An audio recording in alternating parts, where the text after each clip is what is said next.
Hi guys, Ashantin here. I just wanted to do a quick video about the kindness of the people on the server that I play with. I know that MJ recently put up a video and he was quite emotional about how lucky we've all been and the type of people we play with. Believe me, I share his views.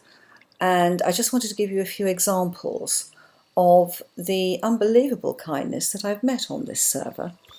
So going back to normal view, you'll have seen my video where I found a hole in the nether that led nowhere and thought it might be screenshot, that it might be a lava lake access. Dog made it into a lava lake access, and look at this. He has left 9 buckets of lava for me to use as fuel. What a star. Thank you, dog. Looking out at the back of my house, can you see all the lily pads? When I build, I like to go away from the building I'm doing and having a look at it and see how the proportions are looking, what looks right, what looks wrong. And over there, where you can see the little light on the block, I had a few lily pads and I used to swim out and stand on them. And they disappeared. These are in spawn chunks, so someone had taken them. And I complained bitterly to the other members of the server that someone had nicked my lily pads. Next thing I know, dog turns up and leaves me a chest full of lily pads. Look at all this. Now I can look at my house from lots of angles.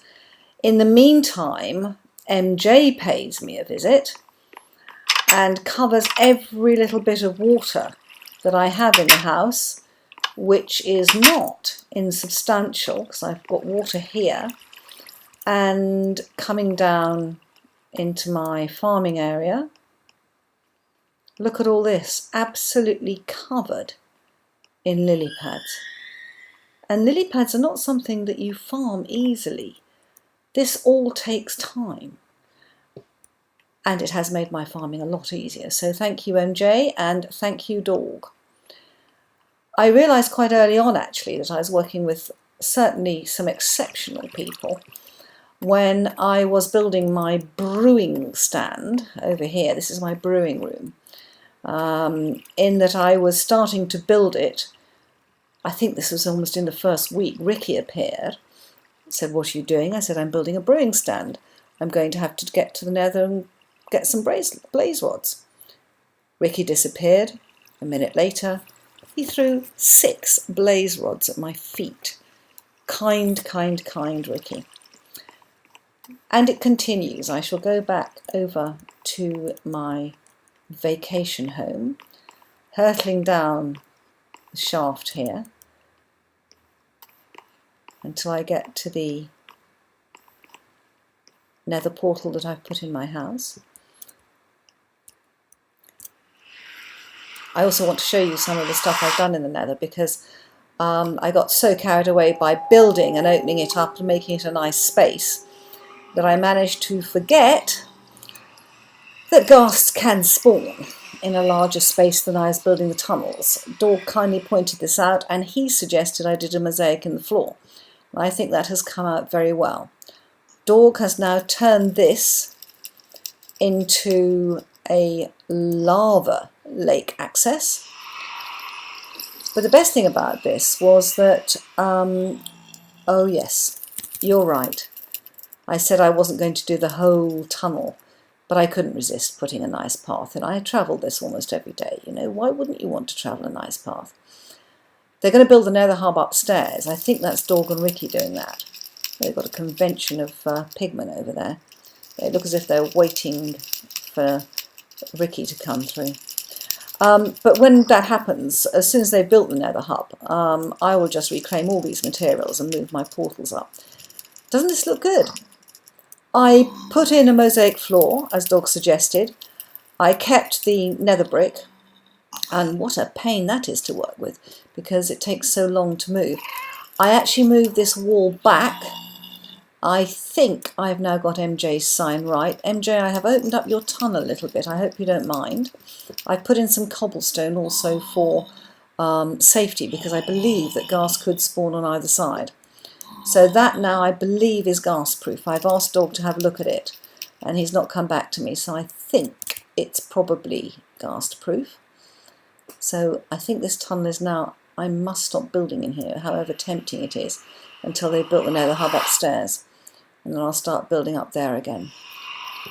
So in my nice little access room, and I don't know why I like this room so much, but I do, I now have a little mine shaft going down there.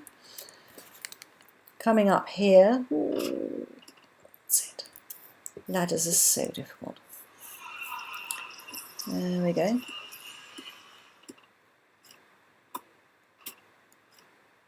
Another present from Dog, not the banners. It says, a gift for a friend with a dirty mind. When I described the shaft I had sunk under my house, I said that I liked to sink a large shaft every time I build a house, because the first thing I need is building blocks, and that I was the only one who goes mining for dirt. Thank you, Dog. You can see that I've already used up 2 full stacks. And because Ricky was kind enough to let me have some jungle saplings, Ricky, this is your tree. This is what I have done with your jungle saplings. This absolutely massive, gorgeous tree is what I've grown, and I have called it Ricky's tree in your honour. I am going to use some of Dog's earth to fill in what is a massive canyon in this area where my pointer is. I don't know whether it's natural. I don't think it is. I think someone's been mining sand there. So I am going to go and fill it in with earth. And Dog, your present will be infinitely useful. MJ, I haven't yet used your 4 saplings. They are very carefully hoarded away in my nether chest. And I'm probably going to build another tree down in front of this treehouse. But all in all, it's an example of how on this server people are absolutely and completely delightful. They are helpful, they are courteous, they have a great sense of humour, and I feel that I am infinitely lucky to play with them. So I just wanted to say, now that I've got the cursor out of my face, to all you guys on the server, it's a joy playing with you, and thank you for being such a great bunch. Thank you for not being griefers, thank you for not being sarcastic, thank you for not laughing at me because I'm not used to playing on servers, and thank you for your generosity of spirit. Bye guys!